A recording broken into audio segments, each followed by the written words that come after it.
Well, good morning, good evening, good afternoon.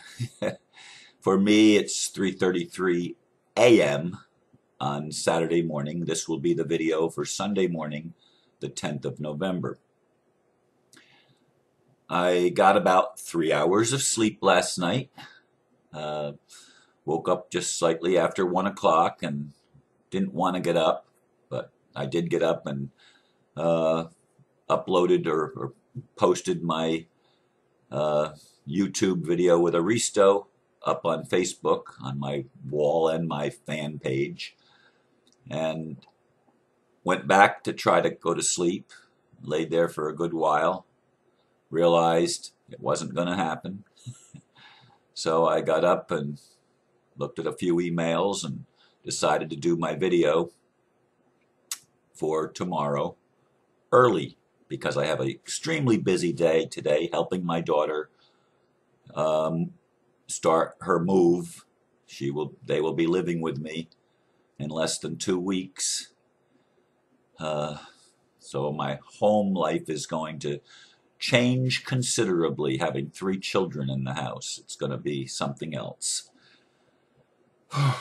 Anyway, the title of today's talk is World Bank / Yale attorney Karen Hudas drops bombshells. For a long time, there have been a lot of whistleblowers telling the truth about what is really happening in our world.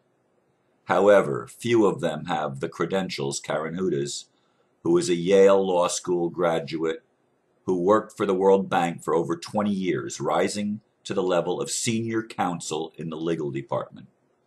She has been interviewed by several alternative media hosts and on Russia Today over the past few months. She drops many bombshells, exploding revelations about what is going on behind the scenes at the political, economic, and military levels of our society. In her recent interview on the Forerunner 777 Chronicles, she exposed the IRS Jesuit connection, Obama being blackmailed because Michelle got caught in the honey trap of illicit sex, and high military officials thwarting the elite's planned black operation to explode a nuclear bomb in Charleston, South Carolina. If you haven't been listening to Karen, perhaps it's time you did. As I see it, she's the real deal. And then I include part 3 of that interview that I mentioned above with Forerunner 777. Anyway, to me, Karen Hudas is like a breath of fresh air. Here's somebody that is an attorney, that works in the middle of the financial institution of the world, who has been warning congressmen and parliamentarians and officials of the corruption at the highest levels of human society, and especially human finance and governance and the military and the Vatican.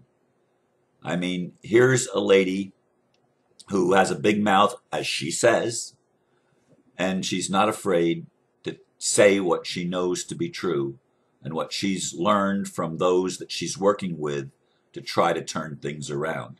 And she always paints, from my point of view, a very optimistic picture of a whole bunch of insiders that really want to do the right thing, but like Michelle Obama and Barack, get trapped in the old games that they have played for a long time. If you let somebody rise to power, make sure they're blackmailable, which simply means make sure they're not willing to expose their persona. They're not willing to let their weakness show. They're not willing to tell the truth, in other words. They're going to cover up, because cover up has been the name of the game in politics for longer than any of us have been alive in our current bodies, in our current human suits. In any case, Michelle apparently did get trapped in an illicit sexual affair, probably in a Washington hotel with two-way mirrors, and the whole thing was videotaped, and they've got little children, and they've got a whole bunch of self-righteous Americans, as well as people in other parts of the world, that would be mind-boggling to know that Obama's wife had some kind of an affair with a man or a woman. It doesn't even make any difference. Perhaps, well, I don't think that, I don't really believe that, so I'm not going to say it. But in any case, most high officials have been blackmailed. That's the reality of it. And because we are so gullible and so naive as to think people in leadership roles are squeaky clean and never get caught in sexual traps or economic traps, because sometimes the trap is a bribe. It's either a honey trap or a money trap, and they get you one way or the other. Most everybody falls into one or the other trap. And that's how they control the system. And for you to think that it's just a conspiracy theory, get your head out of your butt and out of the sand. I mean, come on, wake up. It's all been conspiracy all along. Those in control conspire to maintain the control at any cost. And no thing, including murder, including black operations like the plan to blow up an atomic weapon in Charleston, South Carolina, as a pretext for creating overt martial law. There's already covert martial law. We've been in that for a long time. But to make it overt, putting the military in the major population centers of the United States, and start, even worse clampdowns on the freedom of movement, the freedom of speech, etc. They've had this game plan going for a very long time.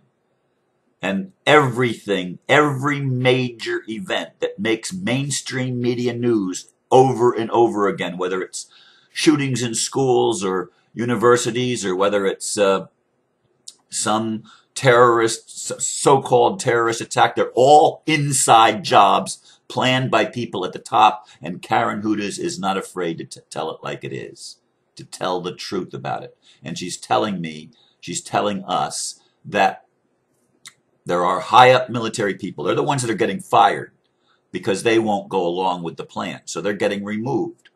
But that means there's a huge military arm of people in this country that want to do the right thing. And there are people in the financial world that want to actually do the right thing. There are politicians that would like to be able to do the right thing. And Karen Hudas spells it out for us.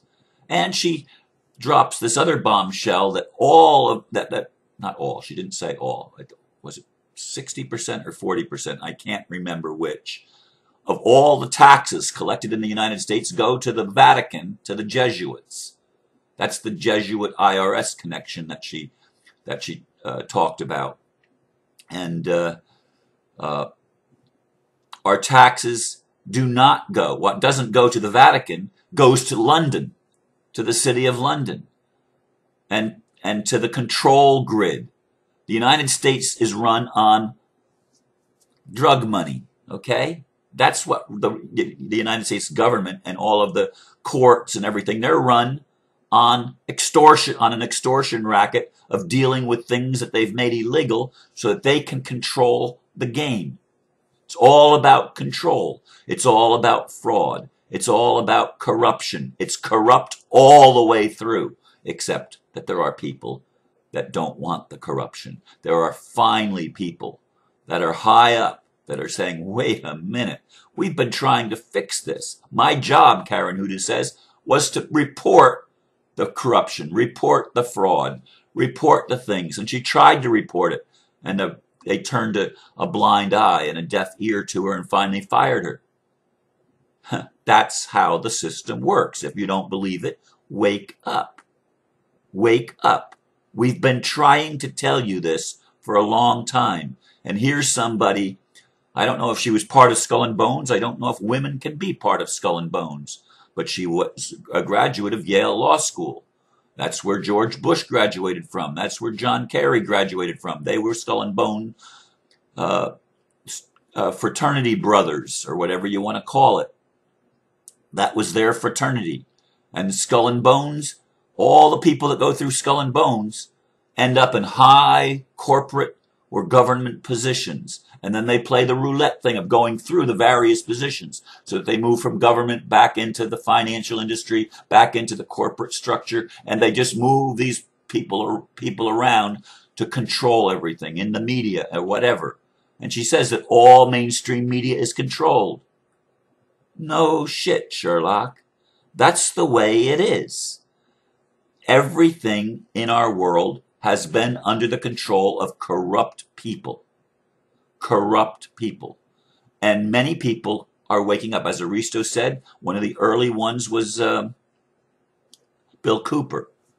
And he got so frustrated that he went out in a blaze of gunfire, sort of like the prophet Joseph Smith, the only prophet that I can think of that actually was killed in a gunfight in Illinois along the Mississippi River. I forget the name of the town that happened in, but he never made it to Salt Lake City.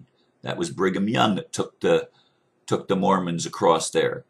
But the whole system of religion and politics and finance is fraud. It's all a lie. It's all corrupt. None of it's true. None of it's real. But it is real that there's a conspiracy. That is true. There's a conspiracy by these people to maintain control, to keep the status quo. And they infiltrate religions, and they put ideas in people's head, like even channeled messages, even many of the channeled messages that talk about don't get involved, just stay positive, don't focus on negative. All of that is programming. That's all programming to keep things the way they've always been. It's so that people don't actually take action and don't actually move with passion, as Aristo said in his video that is airing now, but was recorded yesterday. It's all about passion and integrity. And they want you to move out of integrity and to divide yourself so that you're only willing to look at what you want and what is good. And you're not willing to look at your own shadow. You're not willing to look at your own dark spot. And that's how come Michelle and Obama get trapped, so that they can be blackmailed. It's how come many politicians and leaders have been blackmailed, because we're afraid to be human. We're afraid to be vulnerable. We're afraid to be authentic. We're afraid to tell the truth.